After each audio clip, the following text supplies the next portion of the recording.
Hello everyone, how are you? Welcome to this webinar on behalf of the TEFL org.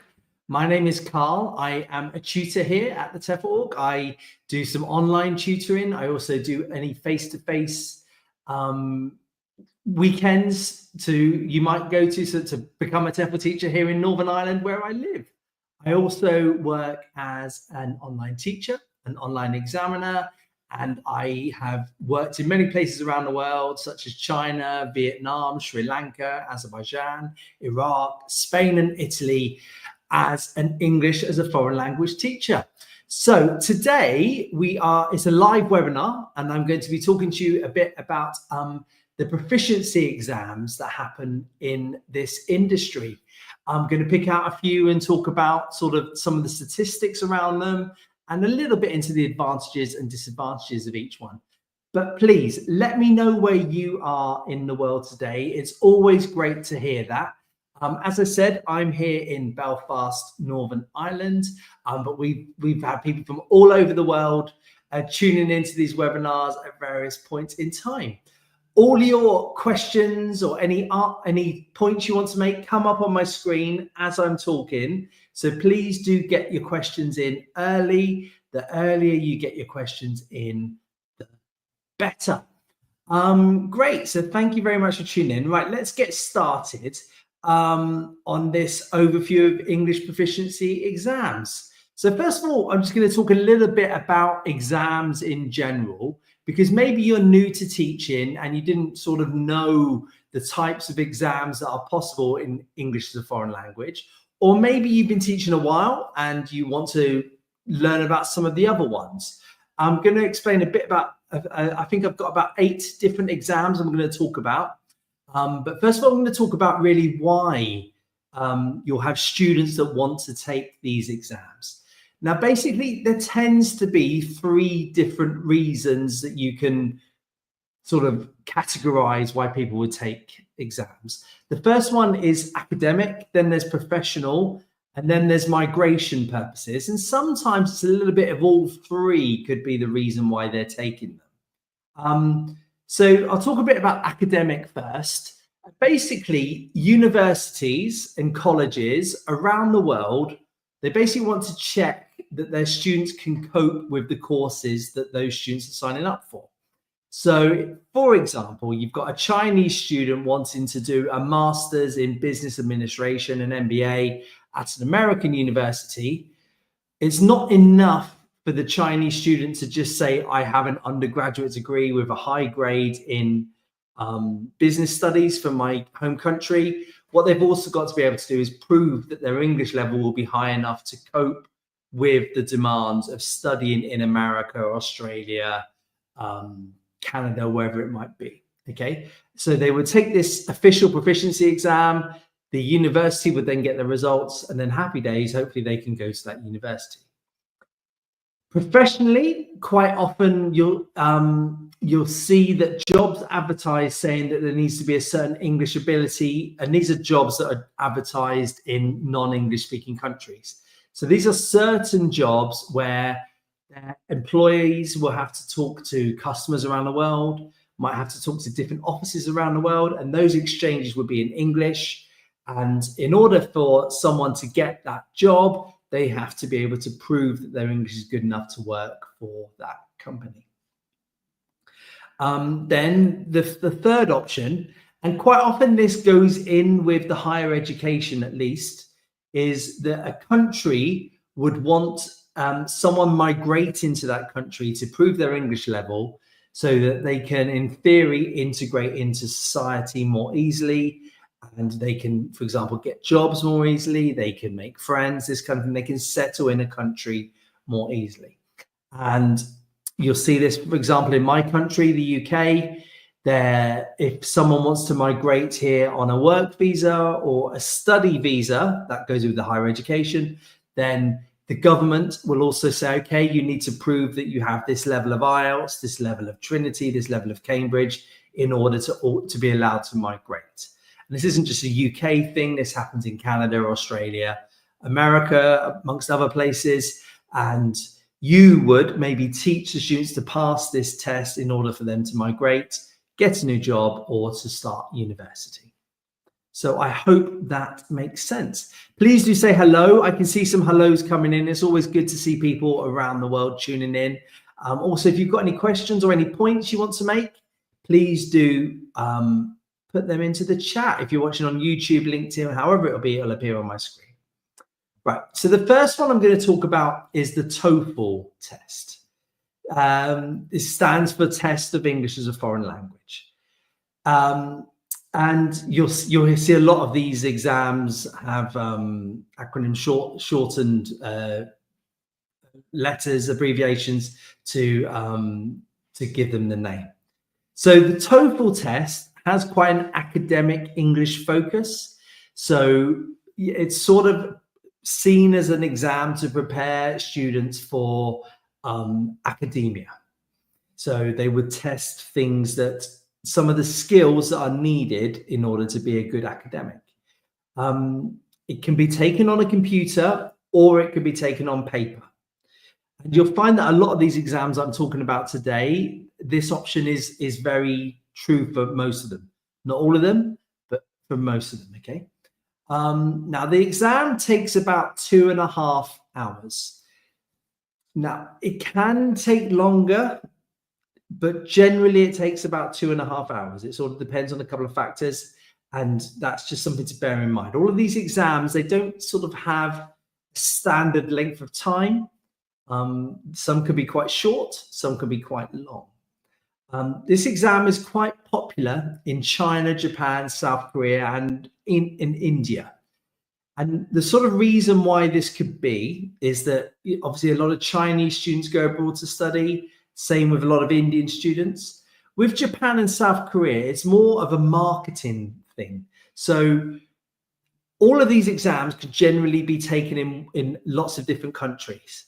But what happens is the TOEFL exam, their marketing department 20, 30, 40 years ago got into Japan earlier than the other exams. And from that, it's become more tradition. And because of that, Japanese students take it. All right. So it is quite popular there.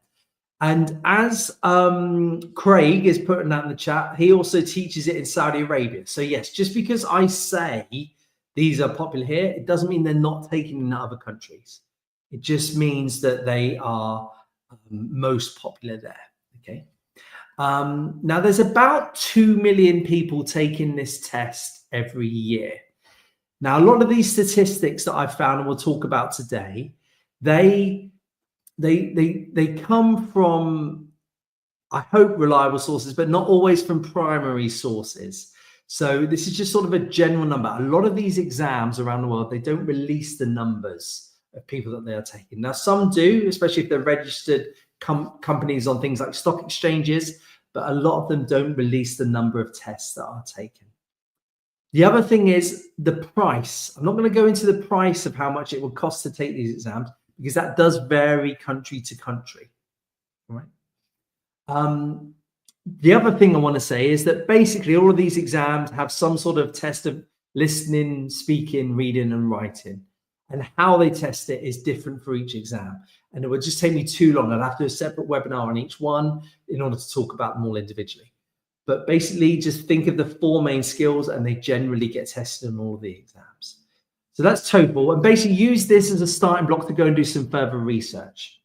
Right. The next one I want to talk about is the International English Language Testing System, otherwise known as IELTS.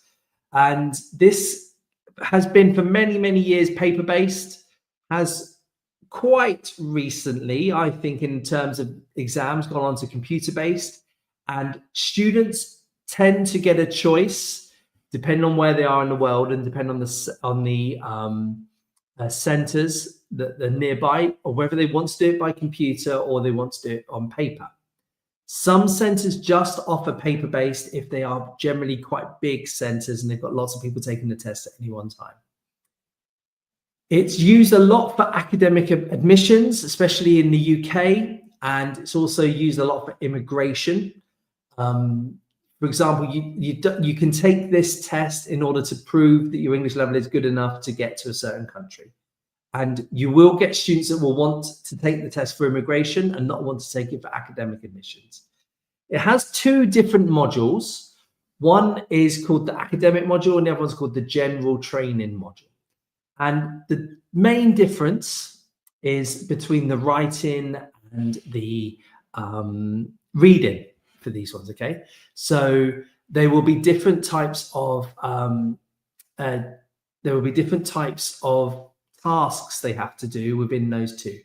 Now, the academic test can be used for entering universities. The general training test can be used for immigration, but it can't be used for academic purposes. Okay, so just something to be aware of. It's really popular for students going to the UK, Australia, New Zealand, and Canada.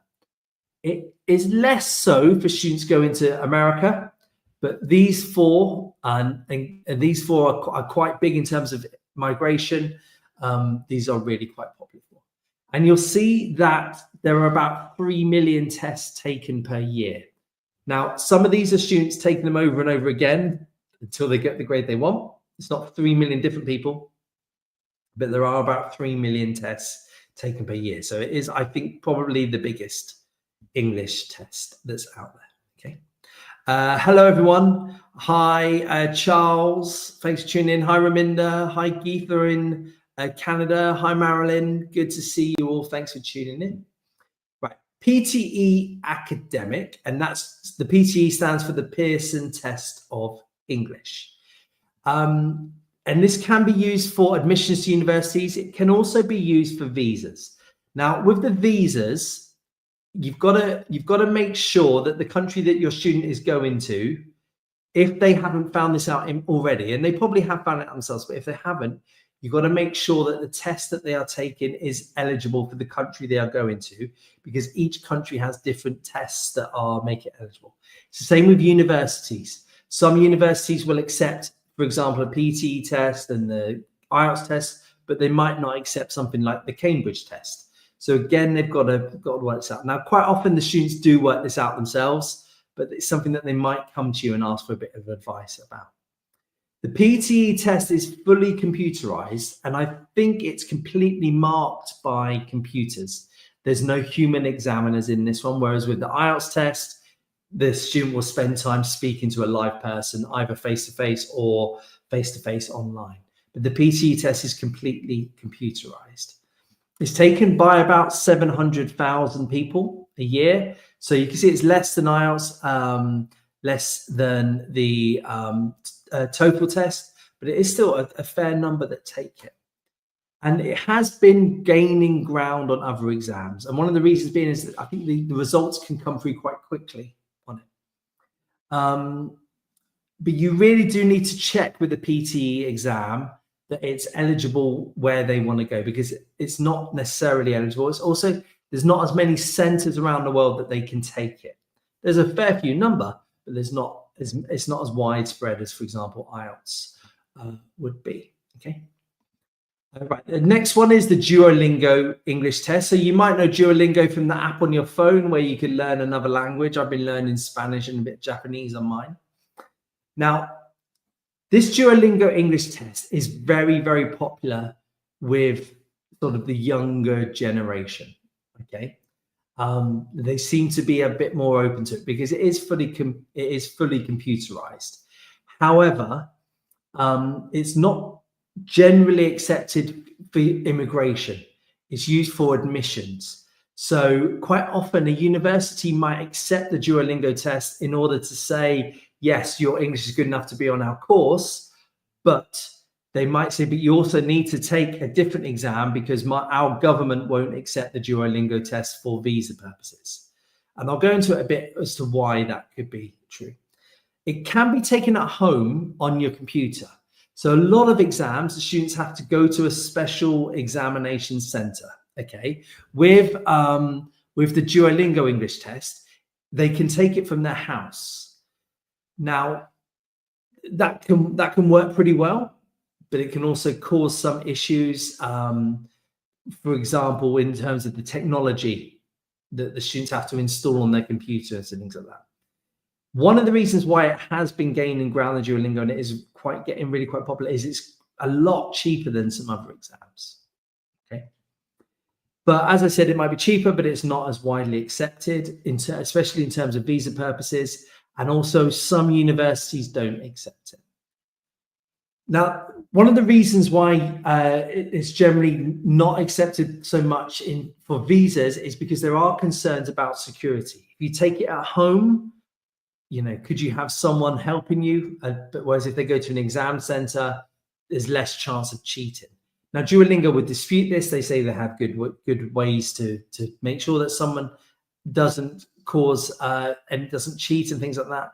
But there are concerns from certain institutions. And at the moment, there's about 250,000 taken a year. That number was quite hard to find.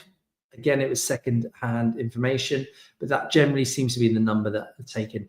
But this is definitely growing a lot. It's very popular for people going to America, I know, especially for university purposes. Right, the Cambridge exams. Now, these ones are a bit more difficult to talk about because there's quite a few different exams under the umbrella of the Cambridge exams.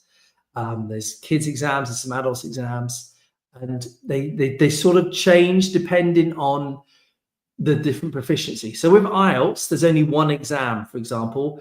At the end of it, everybody takes the same exam. At the end of it, the students get a score.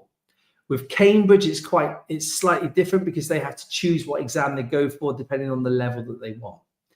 It's also seen as quite a traditional exam. And this might suit a lot of people. It will, if they're sort of more into like an old-fashioned exam that they might have got at school, this might actually suit them quite a bit. One of the bonuses of the Cambridge exams compared to some of the other exams is that the certificate is valid for life. So once they've taken it, they've got a certificate that they can show their English ability for all their life. But is that true or not? Depends on your point of view. Whereas some other exams, the certificate is only valid for a certain amount of time, then the students have to take another exam. There are about 2 million taken a year in the range of different exams. Okay, so just something to be aware of. That's quite a large number. It's really quite popular in Europe. It's also popular in places such as Africa, and it is taken in Asia, but it is very popular in Europe. Okay, right. The TOEIC exam. The TOEIC exam stands for the Test of English for International Communication, which I quite like that as a name. I think anything that's got communication in, I think does pretty well myself. But it is really quite valid for business. So if you're going to teach business English, or you've got students that want to learn business English, you might want to push them towards the TOEIC exam because it is seen by businesses as quite a good way of proving the English ability. All right.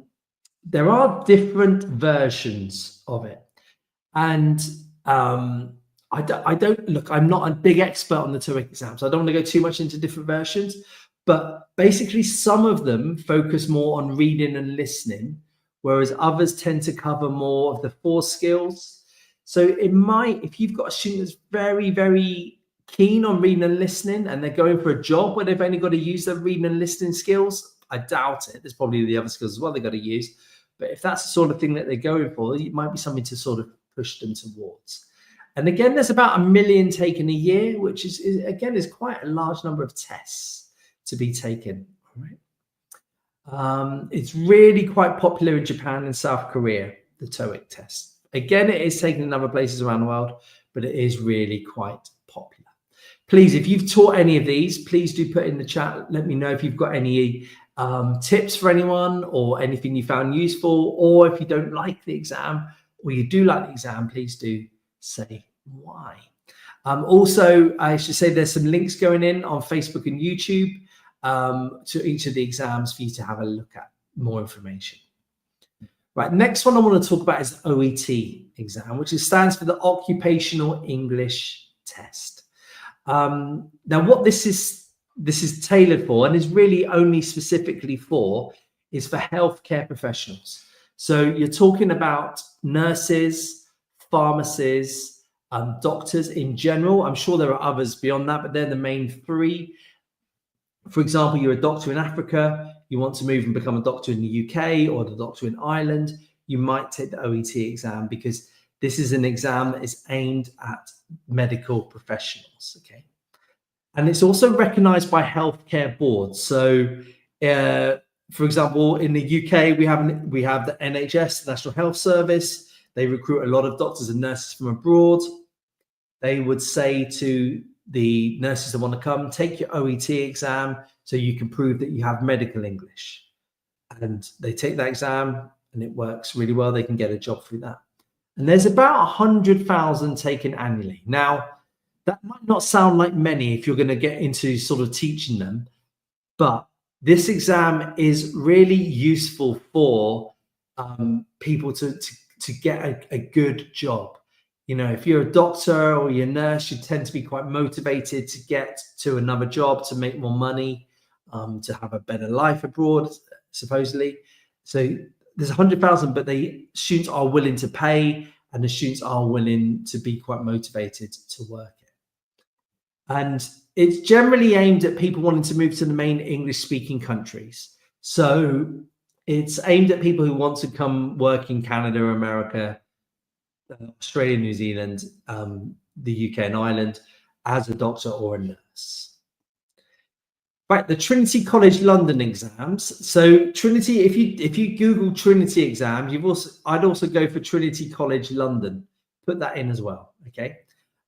There are quite a wide range of exams on this for different levels and for different skills. Okay. So basically, right from the absolute beginner all the way through to sort of C2 level and beyond, there are different exams and lots in between to test the English level of these students. Okay. It is really popular for young learners, this exam. So they do lots of exams in primary schools and senior schools around the world, mainly in Europe, but around the world, where students will take these exams in order to show that they are progressing within their English classes. And students with their teachers hopefully pick the level. So they would say something along the lines of, I think I'm an A2 student, but I'm quite a high A2 student.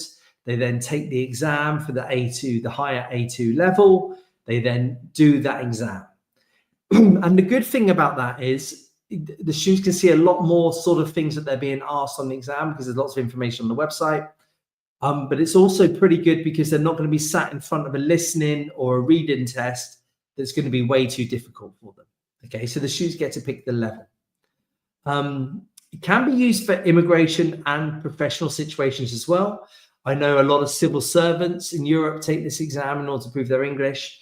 Can also be used for something called the SELT, S-E-L-T purposes, which basically means that someone can prove their English level in order to move to another country. Okay, so that might be something that's worth Googling, S-E-L-T exams. And some of the exams have a really strong speaking focus. Some of the exams only cover speaking, listening because the examiner's talking to them, but no reading or writing.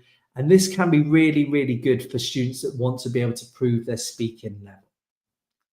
It is really popular in Southern Europe, in Spain and in Italy. It's also quite popular in Central and South America as well. Okay, what I want to talk about, which is a bit of a strange one, is the Business English Certificate. Now, this is one of the Cambridge exams, and it's offered at 3 different levels from sort of beginner, intermediate, and advanced. Yeah. And this does focus quite a bit on workplace situations. So, you know, interactions that you would hear and see in a workplace, okay? The reason why I find it a bit strange is there is quite limited access to this around the world. So the student who might want to take it might find that they can't take it in their own country. And at the moment, I don't think it can be taken on it. I don't think it can be taken online.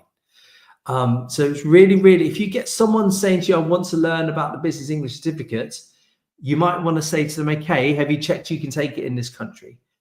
Because there are other exams that I've spoken about previously in this webinar which do have a business focus that might actually be better for them and might be more likely to be taken. The other thing about this one is that companies nowadays, there used to be quite a lot of business English exams.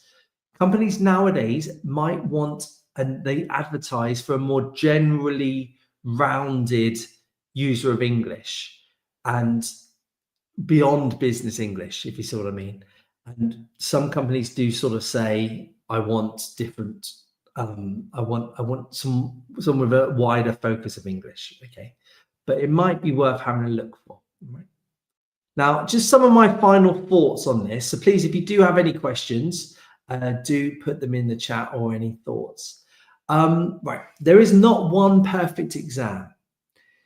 So you will find lots of rumors, lots of chat online from different students saying that this one is harder than this one, or this one is better for speaking than this one. They're not really true. Now, there are some exams that I think work pretty well, but I would never sit here and say that is the perfect exam. That would definitely show the level of English of your students.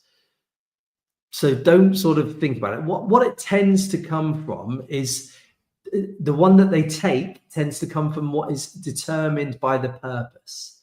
So are they taking the exam for business purposes? Are they taking the exam for academic purposes or migration purposes, or a mixture of all three?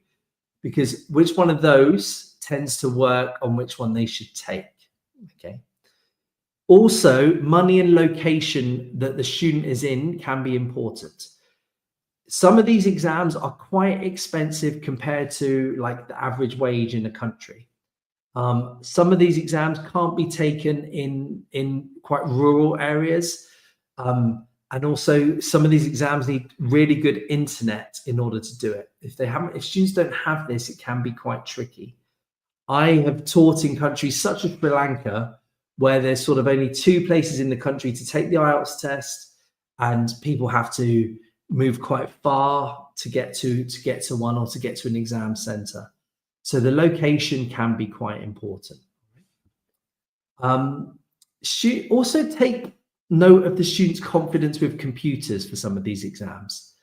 Some people are happier using a pencil and pen, and they can maybe write faster, they can maybe edit themselves more quickly than someone typing. And some students do get a bit overwhelmed by computers, and they're maybe not very good at typing. So have a little think about this when you're sort of deciding. One of the things that I do sometimes get my students to do is take a typing speed test. There's good websites on that. Or I also get some of my students to sort of try and learn how to type a bit better, because that way they can improve their speed and that can get them a higher grade. All right. So just something to be aware of.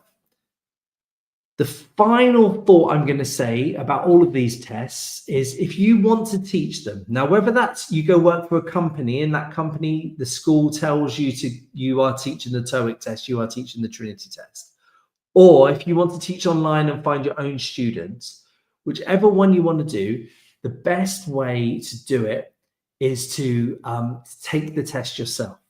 Now, I'm not saying go out and pay, give some company £200 or however much it will be to take the test, but download a practice test, sit it yourself under test conditions, and work out what the student has to do. Because a lot of what you teach as a teacher for these tests will be not necessarily grammar, vocabulary, it will be exam techniques. And this is really important for a lot of these tests, because what you want your students to be able to do is to cope with the task types, to cope with the speeds, in terms of the speed of reading, the speed of writing, and also the timings. So making sure that they know that if there's 40 questions, they've got to, how long they've got to spend on each question and how long they've got to move on for.